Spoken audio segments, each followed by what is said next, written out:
Hey everybody, it's Dana from Godjoy Creations. I'm back today to show you a different technique to use with your stencils. You know there's a ton of different mediums out there for us to use with stencils, but after talking to Jen from Jack's Beanstalk, we kind of came up with a different way to use a medium on our stencil. So this is just some Nina Solarite cardstock. I'm just going to temporarily tape that down to my craft mat so it doesn't move around.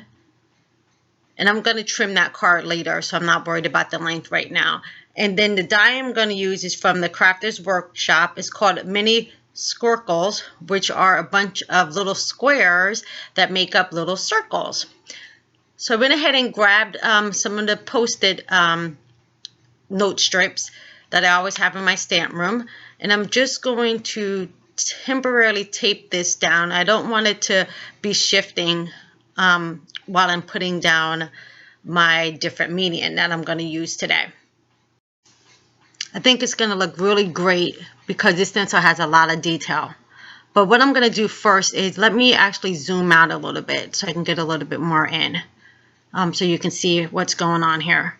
So I'm going to be using some Studio Dash of Red Semi-Gloss Acrylic Paint. And the medium I'm going to be using today is DAP's Fast and Final Lightweight Spackling. This has a similar feel as the regular embossing paste that's out there. It's really smooth. And after practicing this with a little bit, it actually does a pretty darn good job. Just as well as, well, in my opinion anyway, as the little bit more expensive embossing paste. And I think that entire jar right there, if I'm correct, was like $3. So all I'm going to do is mix in that Dash of Red acrylic paint. And what I like is that the spackle takes on the color pretty well. So I'm just going to keep working in that acrylic paint so it's evenly in the spackling. I don't want to see any like little white spots. But I think actually I want to probably add a little bit more color. I kind of want a more intense red color, and that's kind of looking a little bit pink to me. Yeah, I think, yep, I think I'm going to need a little bit more color. So I'm going to do a couple more dashes of the acrylic paint and really make sure I get in that new color so it's even. We don't want to see, two different shades. I want to make sure I have everything worked in pretty well. And again, like I said, it really does feel like cake frosting. Probably doesn't taste like cake frosting for sure, but it sure does feel like it. So I think that's mixed up pretty well. And I'm just going to grab myself a good amount and just go ahead and plop it down onto the stencil.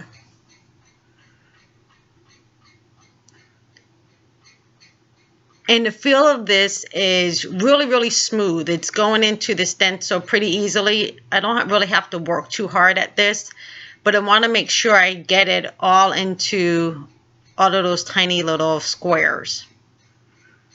So again, it really does feel pretty comparable to some of the embossing pastes that are out there. Just going to go ahead and start taking some of this off. I see I have a lot left over, so I'm probably going to reuse this a few more times because I like this design on this stencil. So I'm going to make a couple more of them, so I'm not going to get rid of that. I already got some on the corner, but again, I'm not going to worry about it because I'm cutting that off. So let's see what we got. Get my nail underneath there. Oh, look at that. That is so pretty. Let me peel it up and bring it a little bit closer to the camera. Oh, that's gorgeous. Okay, I went ahead and cleaned off my craft area. And here we are. I love the feel of this. It feels just like the regular embossing paste. I went ahead and trimmed it in black while we were off camera. And just lined it up because I didn't want the white on white. And I also die cut the Simon Says stamps Thanks on the Line. And it's about 4 or 5 die cuts kind of glued down together. So now I'm just going to add some glue to the back of my sentiment with my, this is just a quickie glue stick. And that's just going to be the only sentiments that's going to be in my card today. So as you can tell, you can use a lot of different mediums with your stencils. You can use, very expensive ones, or you can run to Lowe's or your Home Depot and get some lightweight spackling. I mean, the cost comparison, you get a lot in that jar. And like I said, I think it was like $3 and some change. Again, there's all different, kind of products out there. And I think I'm going to make one as well using the embossing paste just to try to give you a comparison, I guess.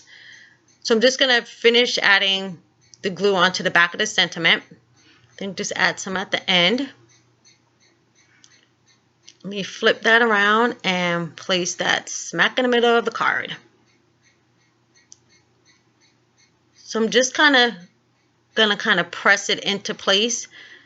I still need to cut off the end of the line because it's a little bit too long.